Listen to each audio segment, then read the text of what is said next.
Monsieur Jérôme Coumet, maire du 13e arrondissement, pour le groupe Paris en commun. Madame la maire, mes chers collègues, à mon tour, c'est en tant que maire d'arrondissement que j'ai souhaité m'inscrire dans ce débat. C'est en tant que maire d'arrondissement que je veux exprimer aussi ma profonde satisfaction de la création d'une police municipale parisienne. Madame la maire, vous avez fait le choix de la déconcentration de la future police municipale et tous les maires d'arrondissement approuvent votre décision.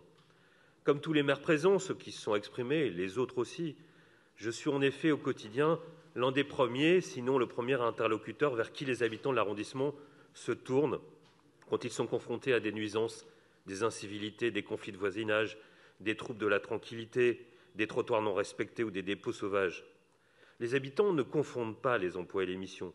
Ils savent pertinemment que je ne vais pas lutter contre le grand banditisme ou le terrorisme. Ils ne le demandent pas d'ailleurs, et cela vaut mieux pour tout le monde.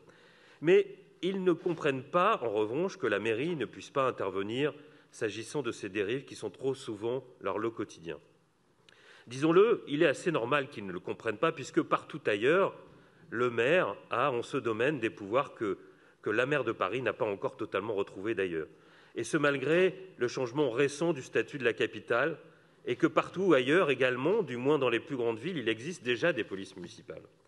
La réforme que nous portons consiste donc surtout à nous faire rentrer dans le lot commun, ce qui ne veut pas dire qu'elle n'est pas majeure, mais c'est bien la situation actuelle qui était exceptionnelle. Pour ma part, ce n'est pas un secret, et vous avez sans doute eu l'occasion de m'entendre à ce sujet, cela fait longtemps que je suis partisan de la création d'une police municipale parisienne. J'étais déjà convaincu quand le sujet nous dévisait davantage et quand l'État, quelle que soit sa couleur politique, s'y opposait fermement.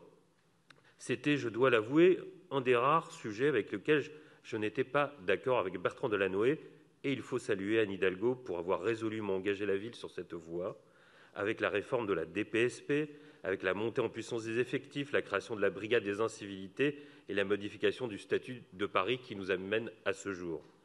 Sur ce sujet, ma prise de conscience remonte au début des années 2000.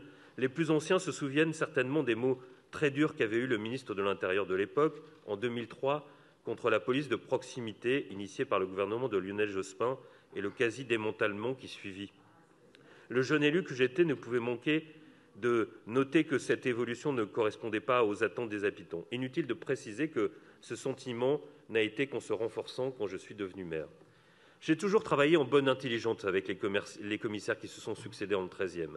Et je veux profiter de cette occasion pour leur rendre hommage et à travers eux à tous les effectifs de police. Mais on ne peut que constater que la décision de rompre avec la police de proximité n'a pas été sans conséquence.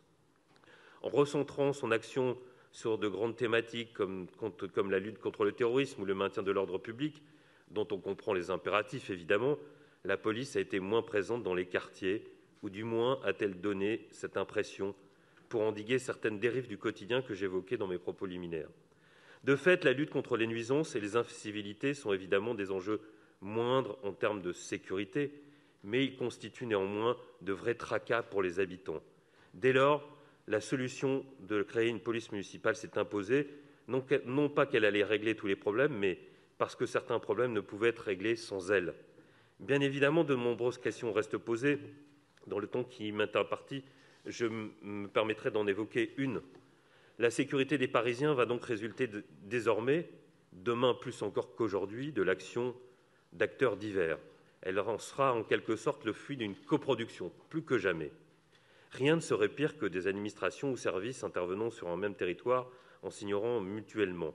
Il va donc falloir davantage de coordination entre les forces de police nationales et municipales, entre ces services et les autres dispositifs de sécurisation, je pense naturellement au GPIS, mais aussi à d'autres, entre les acteurs de la sécurité et ceux de la prévention, et plus largement de tous ceux qui peuvent intervenir en amont de la délinquance, services sociaux, éducation nationale, acteurs jeunesse, et évidemment avec la justice aussi.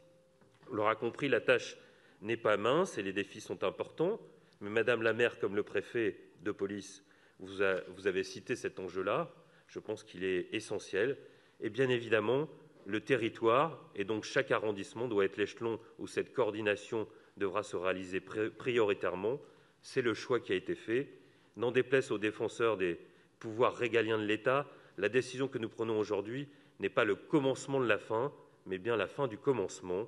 C'est une très grande nouvelle pour les Parisiens. Je vous remercie.